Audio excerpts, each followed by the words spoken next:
ቻችን አሁን የደረሱን በርካታ መረጃዎች አሉ። እነሱን መረጃዎች ከወደዳችሁ ላይክ፣ ሼር እና ሰብስክራይብ በማድረግ ቤተሰብ እንዲጀምሩ በትህትና ጠይቃችኋለሁ። በቀጥታ ወደ መረጃው ነው የምናቀነው።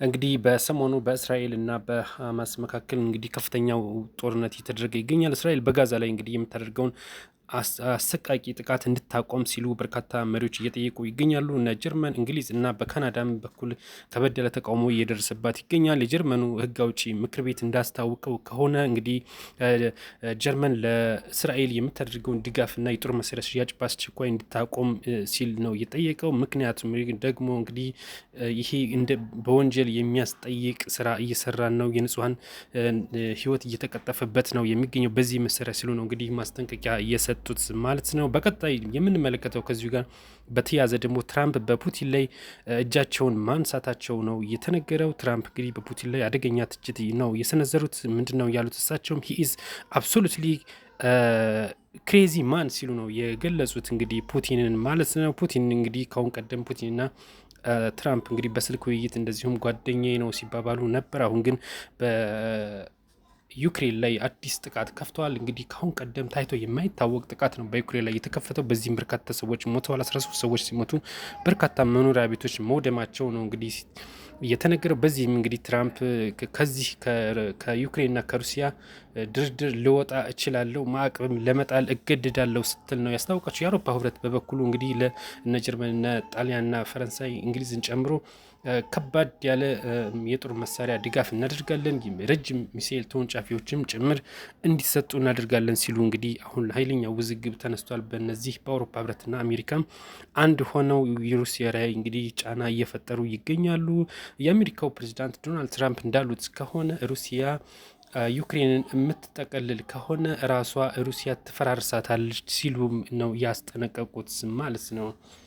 በቀጣይ ዜና የምንመለከተው ደግሞ ወደ ሰሜን ኮሪያ ይወስደናል። ሰሜን ኮሪያ እንግዲህ አዲስ የጦር መርከብ ሰርታ ነበረ። ይህ የጦር መርከብ በሙከራ ላይ ነበር ለሙከራ ተዘጋጅቶ ነበር። በዚህም በሙከራው ዝግጅት ላይም እንግዲህ የሰሜን ኮሪያ ፕሬዚዳንት ኪም ጆንግ ኡንግም ተገኝተው ነበር። ነገር ግን በሙከራ ላይ እያለች መርከሚቷ እንዳልነበር ሆናለች ነው የተባለ። ሙሉ ለሙሉ ፍርክርክስ ብላ ፈንድታለች። በዚህም እንግዲህ ኪም ጆንግ ኡንግ በጣም በቁጣና በንዴት ላይ እንደሚገኙ ነው የተገለጸው። በዚህም የተነሳ እንግዲህ 4 ባለስልጣናቶችን ማሰራቸው ነው የተገለጸው ማለት ነው። ከዚሁ ጋር በተያያዘ አንድ መረጃ ስጨምርላችሁ አሜሪካና ሰሜን ኮሪያ ግንኙነታቸው ከተቋረጠ 9 ዓመት ሆኖታል።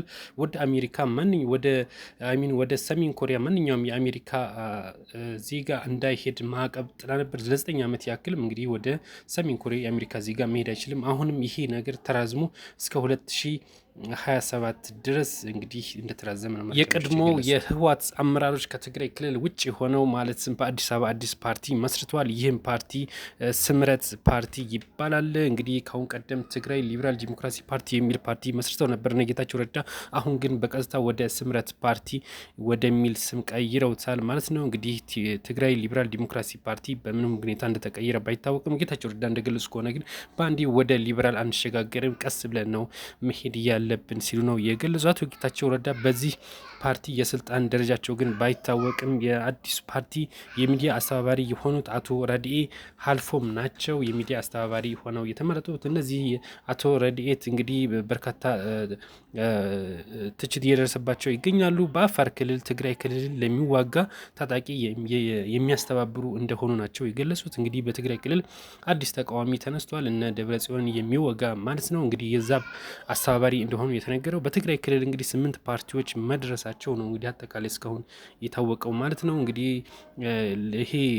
ይሄ አዲሱ ፓርቲ እንግዲህ እነዚህ የሚዲያ ኃላፊ የሆኑት ሰውዬ ማለት ነው እንግዲህ አቶ ረዳይ ታጣቂዎችን እያደራጁ፣ በሌላ በኩል ደግሞ እንግዲህ የፓርቲው የሚዲያ ክፍል ሆነው መመረጣቸው ከውጭ ሚዲያዎች ሳይቀር አፍሪካን ኢንተለጀንት ነው ይህንን ዘግቦታል። አፍሪካን ኢንተለጀንት እንዳለው ከሆነ ይሄ እነዚህ ሰውዬ ታጣቂዎችን ያደራጁ እንደነበረ ነው የገለጸው።